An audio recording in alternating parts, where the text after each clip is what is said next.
गहराई कहां तक जा सकती है। हर सवाल के पीछे एक नया राज है और हर तलाश एक नई कहानी की शुरुआत है। डीपसीक के साथ हम सिर्फ जवाबात नहीं ढूंढते बल्कि इल्म की नई दुनियाओं में झांकते हैं। तो आइए एक ऐसी खोज पर निकले जहां हदें ख़त्म हो जाती है और इम्कानात लामहदूद हो जाते हैं। एनवीडिया को तकरीबन $600 बिलियन का नुकसान हुआ, जो कि अमरीकी स्टॉक मार्केट की तारीख में सबसे बड़ा नुकसान है। इसकी बुनियादी वजह चीनी एआई कंपनी डीपसीक की जानिब से एक कम लागत वाले एआई मॉडल की पेशकश है, जिसने अमरीकी आर्टिफिशियल इंटेलिजेंस कंपनियों की बढ़तरी को चैलेंज किया है। डीपसीक ने सिर्फ $5.6 मिलियन की लागत से अपना आर्टिफिशियल इंटेलिजेंस तैयार किया है, जो कि अमरीकी कंपनियों के मुकाबले में बहुत कम है। इस पेशरफ्त ने एनवीडिया के महंगे चिप्स की तलब पर सवालात उठाए हैं, क्योंकि अमरीकी कंपनियां अब सस्ते मॉडल की मुतबादिल तलाश में हैं। एनवीडिया के हिस्से की कीमत में 17% की कमी वाक़या हुई, जो कि कंपनी की तारीख में एक दिन में सबसे बड़ी कमी है। इस नुकसान ने टेक्नोलॉजी के शोबे में अमरीकी बालादस्ती पर भी सवालात खड़े किए हैं, क्योंकि डीपसीक की कामयाबी ने जाहिर किया है कि चीनी कंपनियां भी आर्टिफिशियल इंटेलिजेंस के मैदान में नुमायां पेशरफ्त कर रही है। जहां सवाल ख्वाब बन जाते हैं, कहां से आती है वो रोशनी जो अंधेरों में भी रास्ता दिखाती है। हर सवाल एक दरवाज़ा है, हर ख्याल एक नया जहान। एनवीडिया के साथ ही इल्म सिर्फ मालूमात नहीं है, एक जिंदा हकीकत है जो आपके साथ सांस लेती है। तो चलिए एक ऐसे सफर पर जहां तजस्सुस ख्वाब बनकर हकीकत की सरजमीन पर उतरता है। आज की दुनिया में एक खामोश लेकिन शदीद जंग जारी है। टेक्नोलॉजी की जंग। ये सिर्फ मसनूई जहानत की बात नहीं, बल्कि space station, reusable rocket, semiconductor, fighter jets, new energy technology and quantum computing तक फैली हुई है। ये जंग अमेरिका और चीन के दरमियान लड़ी जा रही है और पाकिस्तान कहीं नजर नहीं आ रहा। ये 21वीं सदी की सुपर पावर बनने की जंग है, जहां चीन तेजी से आगे बढ़ रहा है और अमेरिका उसे रोकने की कोशिश कर रहा है।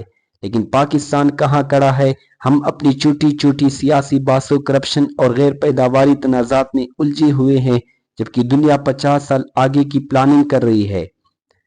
1949 में चीन आज़ाद हुआ और सबसे पहले तालीम और सेहत पर जोर दिया।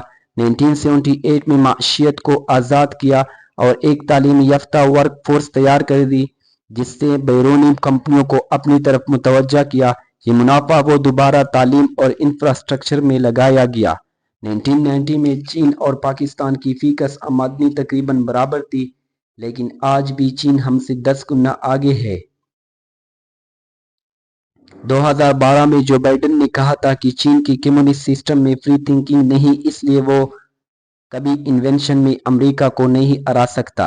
2015 में चीन ने made in China 2025 programme launch किया, जिसका मकसद था कि चीन सिर्फ कम कीमत वाली मैन्युफैक्चरिंग पर नजर रखेगा, बल्कि कटिंग एज टेक्नोलॉजी में भी क़यादत करेगा।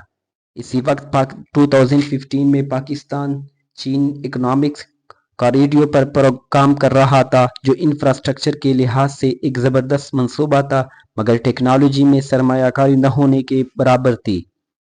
चीन ने R&D में बेतहाशा सरमाया लगाया। 2023 में चीन का R&D बजट $23 बिलियन था और अब वो 1 ट्रिलियन तक पहुंचने वाला है। ये अमेरिका के बराबर है और पाकिस्तान से 50 गुना ज्यादा। पाकिस्तान में R&D पर GDP का 0.3% खर्च होता है, जबकि चीन 2.5% खर्च कर रहा है।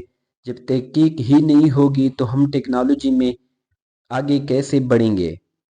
अमेरिका ने चीन पर सेमीकंडक्टर पाबंदियां लगाई गई, लेकिन चीन ने डीपसीक AI मॉडल लॉन्च करके पुराने कंप्यूटर्स पर भी जदीद आर्टिफिशियल इंटेलिजेंस तैयार कर ली, जिसने एनवीडिया को $600 बिलियन का नुकसान पहुंचाया है। 2011 में अमेरिका ने चीन को इंटरनेशनल स्पेस स्टेशन में हिस्सा लेने से रोक लिया। चीन ने जवाब में 2021 में अपना स्पेस स्टेशन बना लिया, जिस पर मुस्तकिल तौर पर 3 चीनी खलाबाज मौजूद हैं। चीन ने ऐलान किया कि वो 2030 तक चांद पर इंसान भेजेगा, जबकि अमेरिका का अर्मेंटस प्रोग्राम भी इस हदफ पर काम कर रहा है। पाकिस्तान कहां खड़ा है? यही है सवाल। ہمارا اسپارک کو اسپیس اسٹیشن 1960 میں بھارت سے پہلے لانچ ہوا، مگر آج بھی ہم بہت پیچھے رہ گئے ہیں۔ پاکستان نے $100 بلین کا اضافی تجارتی خسارہ چین کو دیا، لیکن ہم نے چین کے غلبے کو خود بڑھا رہے ہیں۔ ہم دنیا کی 5ویں بڑی آبادی ہیں، مگر عالمی ٹیک ریس میں کہیں نظر نہیں آتے۔ Thanks for watching this video. اللہ حافظ۔